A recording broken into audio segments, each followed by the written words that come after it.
The lights of wise, pious believers precede their words, and the effect of their words reaches as far as their lights can go.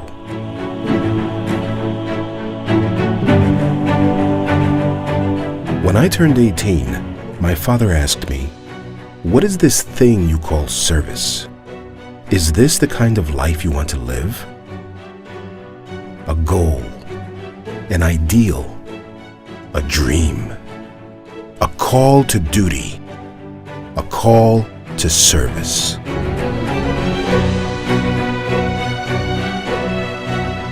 Who is not spurred on by these hopes?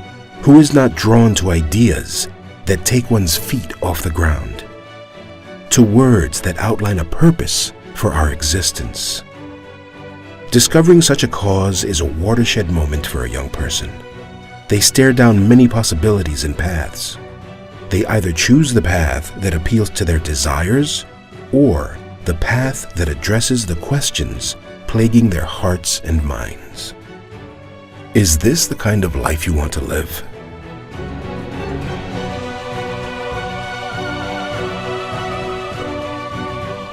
Since the 1960s, this is a question thousands of young men and women in Turkey have faced. This is the story about a young man who made a choice that day. A choice countless others have made: to serve, to love, to converse. This is the story about the blissful path many have chosen to walk along, and the person who inspired them.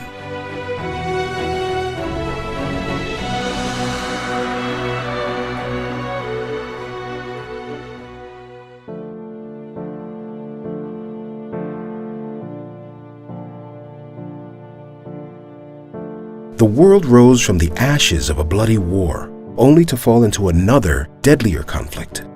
It was a time of conquering the planet. Nations did not just seek political and military advantages over one another. They sought dominance over nature itself. It was a tragic scene from history's recurring film. Warriors and emperors who once fought with swords and breastplates now went to war clad in the steel armor of giant tanks. They rode under the banner of different ideologies, but they served the same insatiable passion for power and greed, those desperate human weaknesses. They were driven by delusion, to prove human supremacy and power, to prove that we did not need a creator.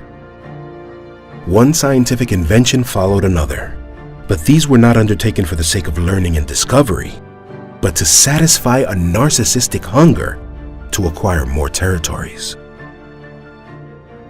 Fresh voices were needed to call people back to common sense, to remind us that our faculties were launching pads for loftier purposes, not to be wasted in the serpentine dungeons of the carnal soul, that the mysteries of the universe are there for us to discover. We needed voices powerfully soft and convincing. We needed voices to speak on behalf of our planet's soul and our human family.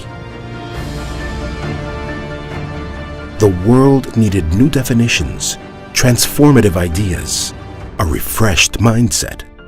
It needed to be placed on an unwavering course.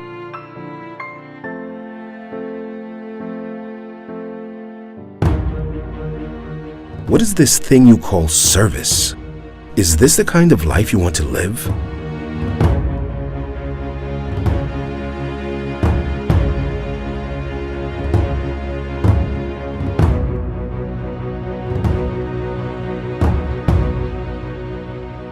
Home to the earliest civilizations, crossroads of great cultures, and a bridge where both halves of the world fuse together. From the remains of a once great empire rose a young republic, yet it faced a dilemma, whether to rise from the roots of its millennium-old past or to start anew on a blank canvas and obliterate that past completely.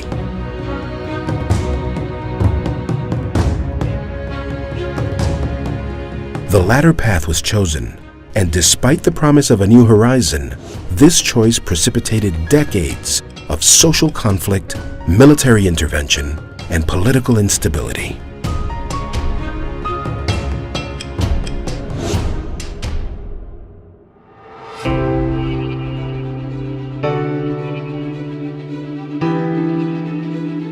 Born into this traumatic and tumultuous country, Fethullah Gulen was raised by very pious and scholarly parents on the high plains of Erzurum in eastern Turkey.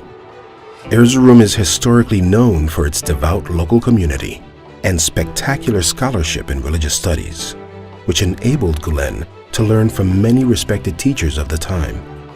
But Gulen was not content to only learn from local scholars. He read extensively and benefited just as much from leading global thinkers and historical philosophers as he did from the giants of Islamic thought.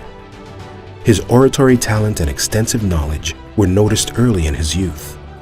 He was even asked to climb up to the pulpit when he was not tall enough to do so.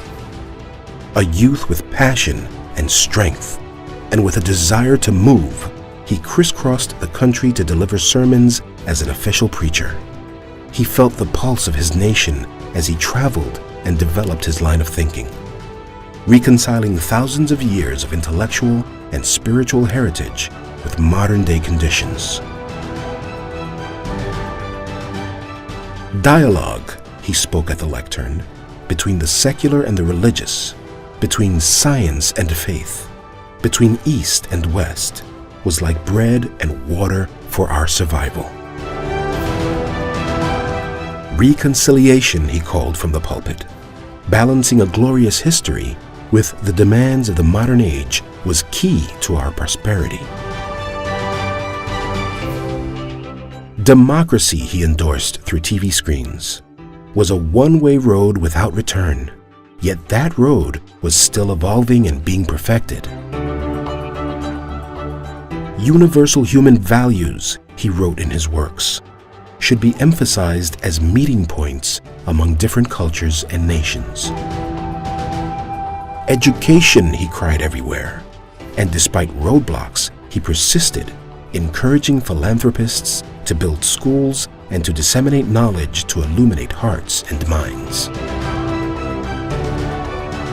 Give, he called to everyone, to help the poor and the hungry. Despite menacing opposition and criticism, Gulen took bold steps to eliminate bias and misconceptions when he met with world leaders and extended a peaceful hand to the other. Through the Journalists and Writers Foundation, he proved to the world that differing ideas can still gather around the same table.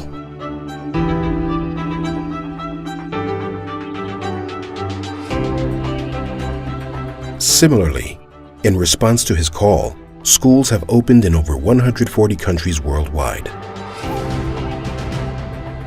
Students in these schools from different ethnicities, religions, and cultures have proved it's possible to unite in one classroom. Countless peace islands that formed around his ideas have served nations from the Pacific Rim to the Americas, from Siberia to Africa, protecting and harboring life in all its colors and diversity, spreading the exuberance of learning, dialogue, and love. What is this thing you call service? Is this the kind of life you want to live? Yes, Father. Then go with it. You have my support.